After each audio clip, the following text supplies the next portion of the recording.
नमस्कार, मैं हूं विनय पाठक। एबी न्यूज में आपका स्वागत है। आइए देखते हैं मुंबई तथा आसपास की जुड़ी कुछ खास खबरें। धारावी कोरोना संकट काल में धारावी थदक रही है, दहल रही है। धारावी का देश ही नहीं दुनिया के मानचित्र पर अलग ही पहचान बन गई है। कल तक जिस धारावी को मुंबई या इससे जुड़े लोग ही धारावी को जानते थे, अब रातों रात धारावी का नाम देश के हर शख्स की जबान पर कोरोना के हॉट स्पॉट को लेकर आने लगा है। यूं तो धारावी को एशिया की सबसे बड़ी झोपड़पट्टी के रूप में जाना जाता है।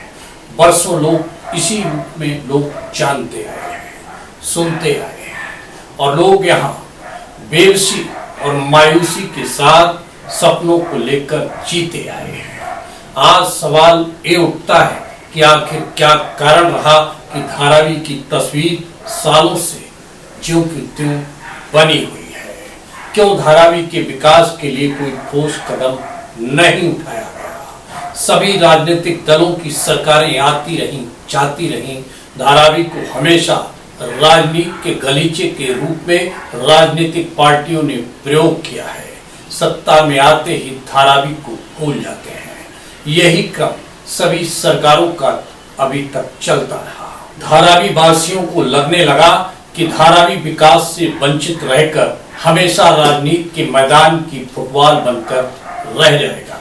गौरतलब धारावी के कायाकल्प के लिए सरकारों ने मसौदे तैयार किए, सर्वे कराए गए, टेंडर डाले गए, तमाम प्रयास किए जाने का दावा किया जाता रहा। ऐसा लगता था कि धारावी की तस्वीर अब बदली या तब बदली। लोगों को झुंझुना थमाया जाता रहा और अब तक लॉलीपॉप दिया जा रहा है। अपनी पीढ़ियों से रह रहे लोग सपने ही देखते हैं और देख रहे हैं। समय बदलता है, पीढ़ी बदलती है, लेकिन सपने वही रहते हैं कि उनको उनके सपनों का घर मिल जाएगा।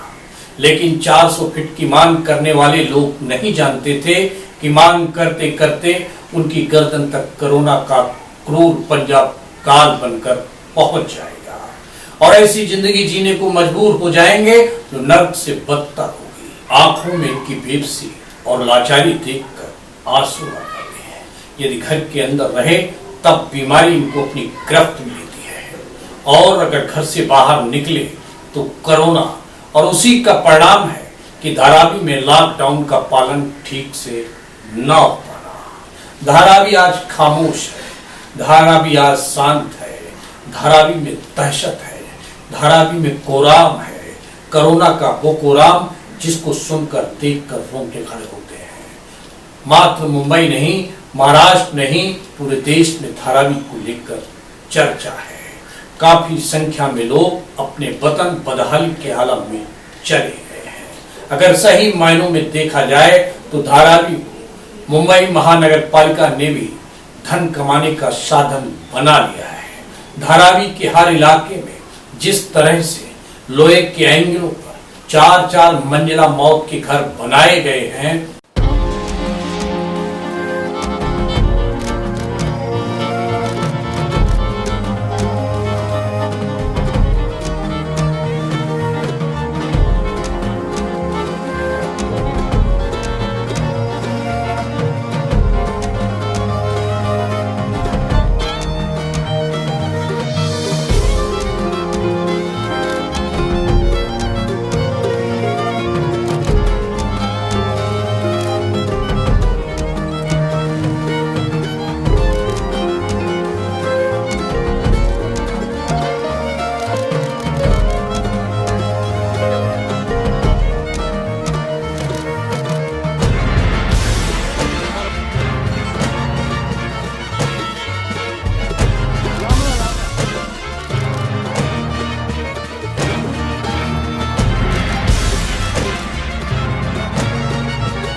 इन घरों में कई कई लोग रहते हैं। मजेदार बात यह है कि धारावी में इन दिनों महाराष्ट्र सरकार के नेता से लेकर तमाम आला अधिकारी भ्रमण कर रहे हैं, गली गली घूम रहे हैं, धारावी की इन हालातों को भी देख रहे हैं, लेकिन वर्तमान समय में नजरअंदाज भी कर रहे हैं। इकबाल चहल इनाम कोरोना संकट काल में उस वक्त उभर कर सामने आया जब उनको मुंबई महानगर पालिका का आयुक्त नियुक्त कर कोरोना काल में विश्वास व्यक्त किया गया।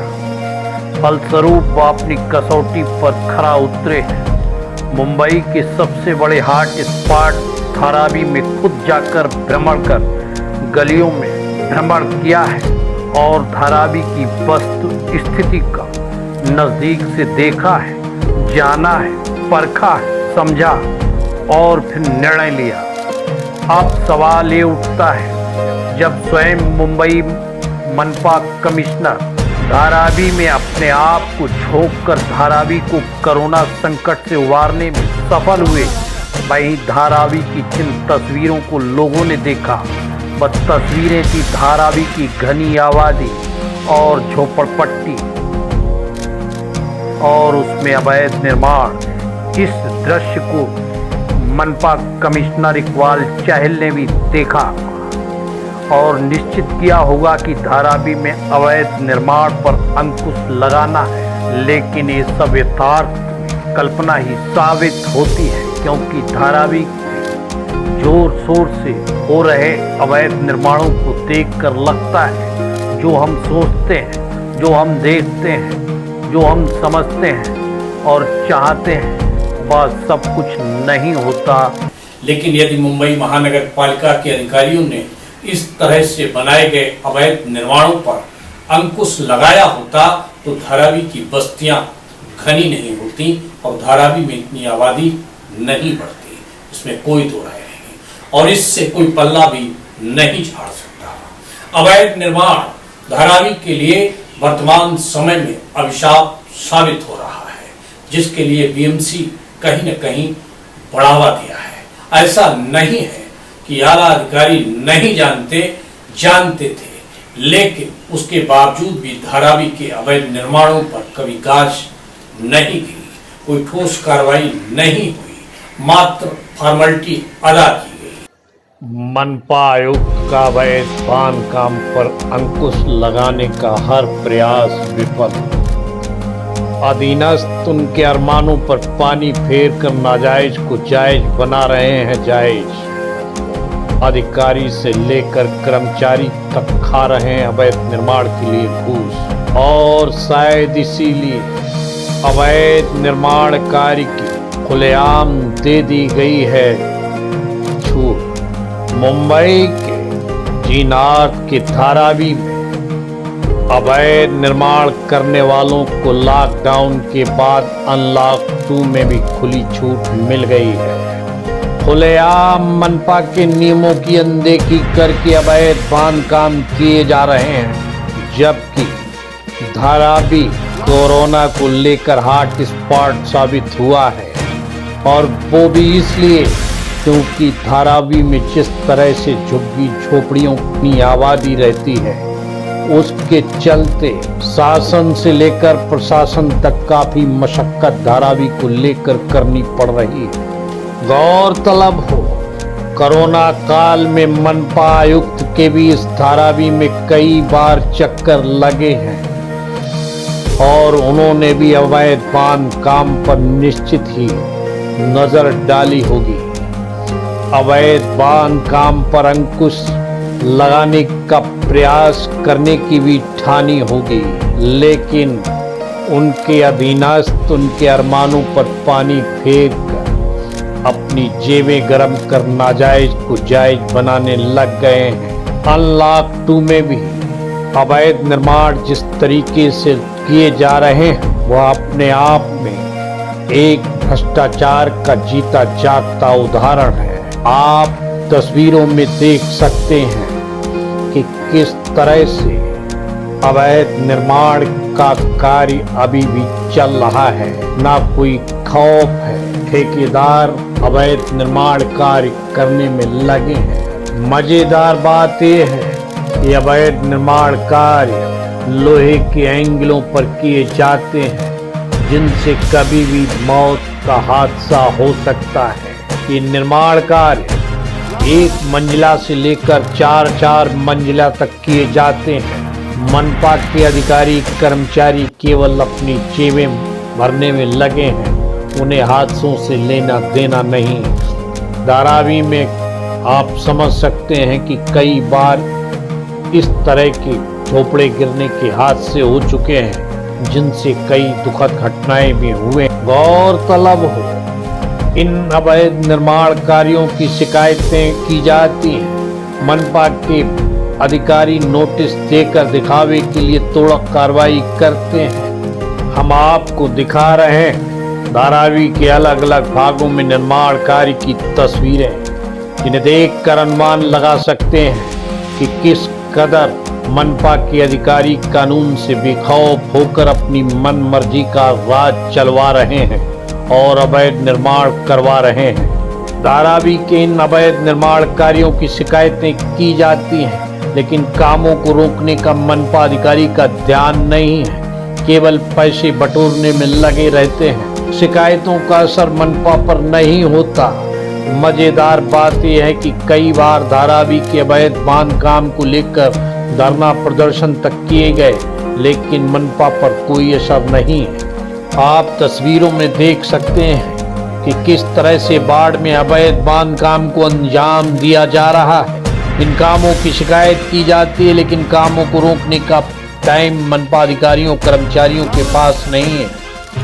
धारावी के हर इलाके में एक तल से लेकर 4 माले तक का अवैध निर्माण होता है, जिसको लेकर अधिकारी अपनी आंख बंद करके गांधी जी के बंदर की तरह बैठे रहते हैं। इन पर ना कोई शिकायत का असर है, ना कोई अपने अधिकारी की कार्रवाई का डर। यदि बाढ़ ऑफिसर अवैध बांध काम में लिप्त अपने अधीनस्थ अभियंताओं को कानूनी शिकंजा में कस दे, तो निश्चित ही अवैध निर्माण में रोक लग सकेगी। बहरहाल जिस तरह से निर्माण कार्य कोरोना काल में चल रहे हैं, हैरत अंगेज स्थिति है, क्योंकि वर्तमान समय में धारावी में मनपा के आला अधिकारी भी भ्रमण कर रहे हैं और उनके भ्रमण के बावजूद भी ठेकेदारों का दुस्साहस कहा जाए या मनपा के अधीनस्थ कर्मचारी अधिकारियों की संरक्षणता जो उनको देकर अवैध निर्माण कार्य करवाने में लगे हुए हैं। बहरहाल अब देखना यह है कि जब धारावी के कोरोना काल में अधिकारी कर्मचारी सभी लगे हुए हैं, क्योंकि धारावी में जिस तरह से आप नजर डालेंगे तो चारों तरफ लोहे के एंगलों पर एक नहीं, दो नहीं, तीन नहीं, 4 मंजिला मकान दुकानें दिखाई देंगे, जो अपने आप में मनपा अधिकारियों कर्मचारियों की कार्यशैली पर प्रश्न चिन्ह लगाता है। और शायद इसीलिए कोरोना संकट काल में अधिकारियों को भी एहसास हुआ होगा कि धारावी की झोपड़पट्टी में घनी आबादी का प्रमुख कारण क्या है। 4 मंजिला इमारतों के घर, जिनमें 5, 8 आदमी एक रूम में रहते हैं, उसका परिणाम ये है कि यदि 4 मंजिला मकान है तो एक ही मकान में 30 से 40 लोग रहने का उनका रैन बसेरा भी है और उसी में कारखाने भी चलते हैं, जिसके कारण धारावी घनी होती गई और लोगों की संख्या बढ़ती गई और फलस्वरूप इस संकट काल के दौरान जिस तरह से धारावी में लोगों को परेशानी उठानी पड़ी वो सर्वविदित है। अब देखना यह है धारावी को लेकर अधिकारी कितना गंभीर होते हैं या नहीं, ये तो समय बताएगा। कांग्रेस यहाँ हमेशा पिछले 3 टर्म से अस्तित्व में है।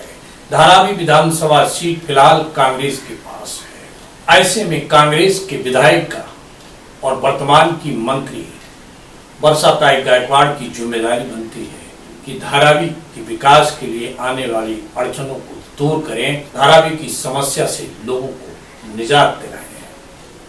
एबी न्यूज में अभी तक का सफर करते हैं समाप्त। विनय पाठक को दीजिए इजाजत, हम फिर मिलते हैं नए सफर के साथ। चलते चलते गुजारिश विनती है लोग, यदि आपके आसपास कोई समस्या है या घटना घटित हुई है और आप उसे एबी न्यूज तक पहुंचाना चाहते हैं तो स्क्रीन पर दिखाए जा रहे हमारे नंबर पर संपर्क कर सकते हैं। लेकिन चलते चलते आपसे अनुरोध कि हमारा चैनल लाइक, शेयर, सब्सक्राइब करना ना भूलें।